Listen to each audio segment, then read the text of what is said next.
Hey, welcome back to another video. I'm Ivan Calderon, and today we're going to be talking about how you can become a better and more effective producer in 2020.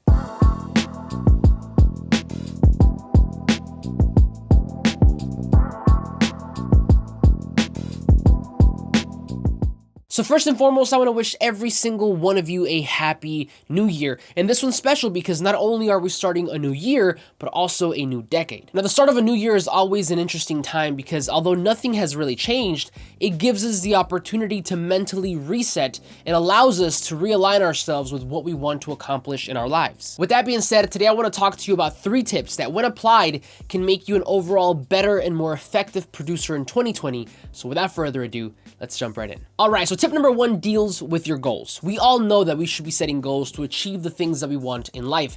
As the author Peter Drucker once said, what gets measured gets managed. But just setting goals isn't enough. We also have to make sure that they are actionable. Now, there are many different ways to turn your goals into actionable goals, but today I'll only be talking about 3, and the first is to turn them into what are known as SMART goals. Now, SMART is actually an acronym that stands for specific, measurable, attainable, realistic, and timely. So for example, instead of saying, I want to get a placement this year, the SMART version of that would be, I want to get a placement with 80 the artist by the end of March, and I'll do that by setting up a coffee date to start to build that connection. Now in this scenario, 80 the artist is just an example. He's actually a great artist from here in Tampa that I've had the privilege to work with, so I'll link him down below if you want to check him out, but you can use anybody that you want. The point though is that we've now turned our goal of getting a placement into a more digestible plan of action. My goal is now specific because I've decided that not only do I want a placement, but I want a placement with 80 the artist. It's measurable because I've given myself a subtask or subtasks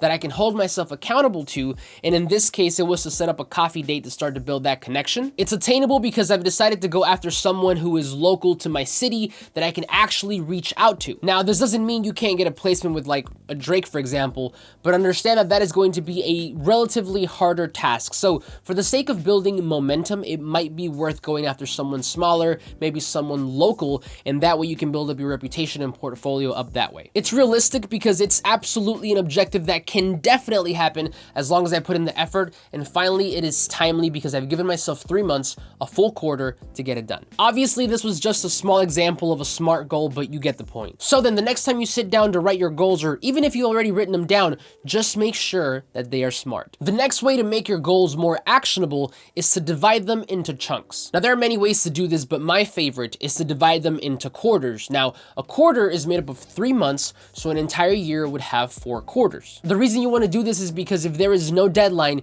your goal will simply not be accomplished. Trust me on this. Deadlines are important because not only do they give us the motivation to complete a task, since there is a hard cutoff point, but they also set boundaries, which gives us a clear start and end point. A lot of us are very familiar with the start of a goal, and we're always very eager to start them, but a lot of us also neglect to create an end point. The end of a goal is just as important as the beginning because it gives us the opportunity to evaluate ourselves, to give ourselves feedback, and readjust if need be. As mentioned before, a SMART goal has to be measurable, and what a better way to measure how well we did than at the end. Finally, the last way to make your goals more actionable is to write them down. There's something magical about writing down your hopes, dreams, and aspirations because at that point, they're not just in your head, they are real and in front of you for you to see. Whether you're a digital person or if you prefer to write things down on actual paper, at the end of the day, the goal should be the same.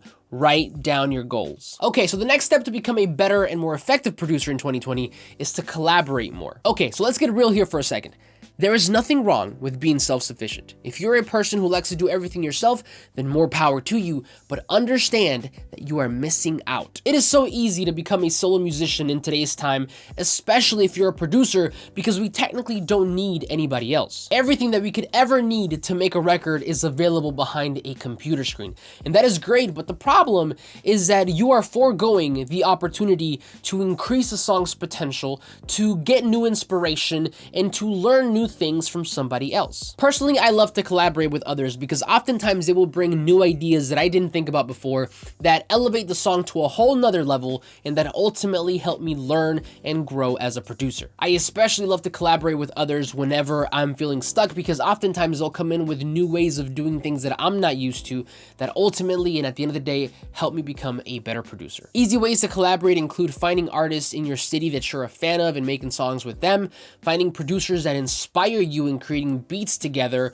or it could be something as simple as finding a guitar player to come lay down a part on a song instead of doing it over MIDI. At the end of the day, just remember that collaboration breeds creativity. Finally, the last tip to become a better and more effective producer this year is to get more organized. I am a huge fan of organization because I found that whenever I am organized, I am more focused and get more done, and that's simply because I'm not bogged down by silly distractions. Organization can come in many different ways, but two of my favorite are having effective work templates, and number two is by having an effective way of storing your files. Now, so far I've done 2 videos on templates, one for my production template and one for my mixing template. So I'll make sure to link those above and below. But next week I have a video for you guys that'll walk you through how I personally organize all my files, all my beats, all my songs. So stay tuned for that. But that's it for me. Thank you so much for watching. Now, as a special thank you, as a gift for sticking with me all the way till the end, I want to give you my production toolkit